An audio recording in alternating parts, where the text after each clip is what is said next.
If you want to know what are your responsibilities as a tenant, then stay tuned.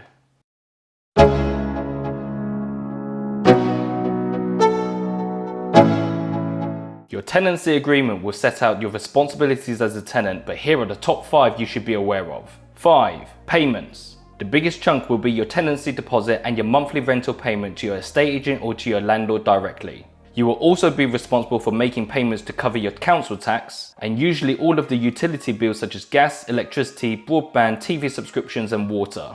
Some arrangements may have some of these payments already included in the monthly rental, so make sure you get a clear breakdown of all your payments. 4. Usage. This should be the biggest list of conditions on the tenancy agreement since it details how you can use the house. You should respect and keep the house clean, tidy and well ventilated. Make sure there's no obstructions which could cause sinks and drains to overflow, and remove any hazards that could cause a fire. Typically, a residential house will have conditions in place to ensure a business is not registered or run at the property. If the house is not being used properly, then the landlord may instruct you to pay for costs to have things repaired, installed or removed. 3. Open communication. It will be particularly important to you to be proactive and have open conversations with your landlord or estate agent. Your landlord should allow you to enjoy your house without unnecessary visitations, phone calls or emails, so if there's any issues then it will be your responsibility to speak up.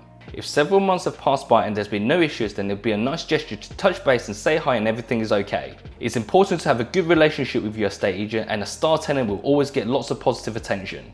Next, please support the channel and get notified of more great tips by knocking the like and subscribe button. Go on, smash those buttons. 2. Access. Even a perfect house will need repairs and inspections from time to time to make sure the house is being maintained to the highest quality. If you're contacted to gain access to the property, then you should try and accommodate to allow them access to the house as soon as possible. If the proposed time they want to visit doesn't work for you, then be flexible and negotiate a time that's suitable for you and them. A responsible landlord will only want access to the property to make sure the house is being maintained, so remember this is your benefit to allow them to access. 1. End of tenancy. If you've complied with the points we have just covered and the terms of your tenancy agreement, then you should make sure to tie up all the loose ends towards the end of the tenancy. Make sure you're returning the property in a similar condition to when you started the tenancy, which includes making sure all the rubbish belonging to you is all removed, all the house keys are returned, and you've complied with the notice period to vacate the property. It's particularly important to you to uphold your responsibilities even towards the end of the tenancy to make sure you get all of your tenancy deposit back.